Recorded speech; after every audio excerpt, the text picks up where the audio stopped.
آپ یہ کہتے ہیں کہ قادیانیوں کے اعضائے وضو چمکتے ہوں گے، آپ بتا ہی دیجئے آپ قادیانی ہیں؟ آپ قادیانی ہیں؟ قادیانی نبی الاسلام کو مانتے ہیں، قرآن کو مانتے ہیں، بخاری کو مانتے ہیں، مسلم کو مانتے ہیں۔ اگر غلام احمد قادیانی صاحب نے قیامت کے دن آپ کا گریبان پکڑ لیا تو آپ کیا کریں گے؟ بڑے بڑے علماء کی تقریریں مجھے پیش کریں، میں ان میں سروناب کی غلطیاں نکالوں گا، پھر میں پوچھوں گا انہوں نے سروناب پڑھی ہوئی ہے کہ نہیں۔ ہاتھ زانوں پر رکھو، زانوں پر، جس کو ہم عربی میں پٹ کہتے ہیں۔ ہم بہت سارے علماء دین کے پاس جاتے ہیں، وہ کہتے ہیں کہ آپ انجینئر صاحب کی بات کرتے ہیں، ان کو قرآن پڑھنا ٹھیک سے نہیں آتا، وہ عربی میں ران کو پٹ کہتے ہیں، آپ کی اکیڈمی میں کتنے نوجوان ایسے آ چکے ہیں جن کو آپ نے کلمہ ٹھیک سے پڑھایا ہو، وہ پہلے چشتی رسول اللہ کلمہ پڑھتے تھے، قیامت کے دن اگر معین الدین چشتی یہ کلیم کر دیں کہ یہ بندہ مجھ پہ دنیا میں بہتان باندھتا رہا جبکہ میں نے ایسا کچھ لکھا ہی نہیں نہ پڑھوایا، آپ کیا بنے گا؟ ہم تو پاروں کی تقسیم کو ہی نہیں مانتے، یہ تو بنو امیہ کے دور میں ہوئی ہے اور حقیقت بات ہے۔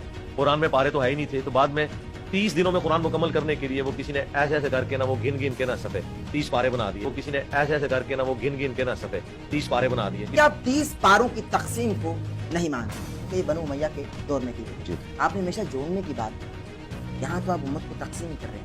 یہ لگتا ہے کسی نے صفحے گنے ایسے کر کے اور اس نے پارے بنا دیے۔ اتنی بڑی بات اللہ کی کتاب میں تو نہیں ہو سکتی تھی نا، اتنی بےہودہ بات لکھی ہوئی ہے۔ اللہ کی قسم اگر علی نے بھی یہ فیصلہ کیا تو وہ بھی گمراہ ہو گیا تھا، اللہ کی قسم اگر علی نے بھی یہ فیصلہ کیا تو وہ بھی گمراہ ہو گیا۔ حضرت علی بھی درویشوں کی طرح مسجد میں چلے گئے، کوئی باڈی گارڈ نہیں تھا، مرڈر ہو گیا۔ اسی لیے حضرت میر معاویہ رضی اللہ تعالیٰ عنہ نے اپنا ایک کمرہ لادہ بنایا ہوا تھا، وہ نماز اس کمرے میں پڑھتے تھے، پبلکلی نہیں آتے تھے۔ میں تو کہتا ہوں حضرت علی کو اپنے باڈی گارڈ رکھنے چاہیے تھے، یعنی میں ایک مشورتاً بات کر رہا ہوں۔ تو انہوں نے تو اپنا کمرہ بھی، صحیح مسلم میں وہ ایک کمرہ تھا جس میں وہ نماز، جمعے کی نماز بھی وہاں پڑھتے تھے۔ ظاہر ہے کہ وہ ایک تھریٹ تو تھی ہر طرف سے، اندر سے بھی باہر سے بھی، وہیں پہ نماز پڑھتے تھے۔ وہ حضرت سے جناب امیر معاویہ مسجد کے ساتھ ایک کمرہ تھا مقصورہ، وہیں پہ نماز پڑھا کرتے تھے، جبکہ مولا علی علیہ السلام درویشوں کی طرح مسجد میں چلے گئے اور مرڈر کر دیا گیا۔ پھر آپ نے یہ کہا کہ میں مولا علی کو مشورہ دیتا ہوں کہ ان کو بھی باڈی گارڈ رکھنے چاہیے تھے۔ جی نبی کریم صلی اللہ علیہ وآلہ وسلم کی حدیث ہے، انا مدینۃ العلم و علی بابھا، یعنی جو علی بابھا کی منزل پر ہو، ایک عام بشر کون ہوتا ہے کہ وہ علی کو مشورہ دے رہا ہے، مشورہ تو دیا جاتا ہے، باقی ان کی مرضی ہے، ہم تو اپنی ریکویسٹ۔ یعنی آپ مولا علی کو مشورہ دیں گے؟ جی میں تو کہتا ہوں نبی علیہ السلام دنیا میں موجود ہوتے ہم انہیں بھی مشورہ دیتے، نبی علیہ السلام دنیا میں موجود ہوتے ہم انہیں بھی مشورہ دیتے۔ گنبد خضرا کا تعلق نبی علیہ السلام کے ساتھ نہیں ہے، اس کا تعلق حکمرانوں کے ساتھ ہے۔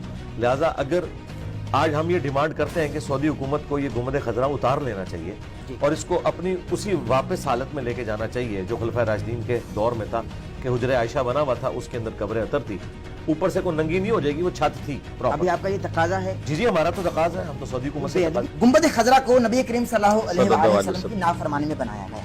آپ کے لائیو ویڈیو سیشن میں آپ کے بیک گراؤنڈ پر باقاعدہ گنبد خضرا کو دیکھا جاتا ہے۔ جو گنبد نبی کریم صلی اللہ علیہ وآلہ وسلم کی نافرمانی میں بنایا گیا، وہی نافرمانی والی چیز آپ اپنے بیک گراؤنڈ میں لگا رہے ہیں۔ جب ہے ہی نافرمانی تو آپ بیک گراؤنڈ پہ کیوں لگا رہے ہیں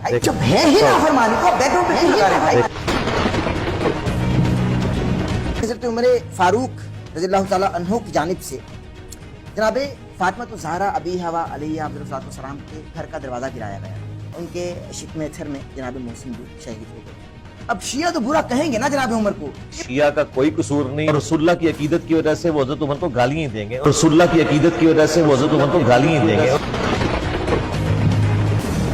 آپ نے اپنے ریسرچ پیپر میں ایک تحریف کی ہے اسحاق بن راہویہ کے حوالے سے، کیا کہ آپ نے یہ تحریف کی اصلی عبارت میں جناب امیر معاویہ رضی اللہ تعالیٰ عنہ کی صحابیت کا کوئی ذکر ہی نہیں ہے، جبکہ آپ نے یہ لکھا کہ صحابیت کے سوا، مگر اس کتاب میں تو صحابیت کا ذکر نہیں ہے نا۔ کس میں؟ الموضوعات الکبریٰ ملا علی قاری۔ مجھے اس کتاب کا نہیں پتا، نہ میں نے پڑھی ہے،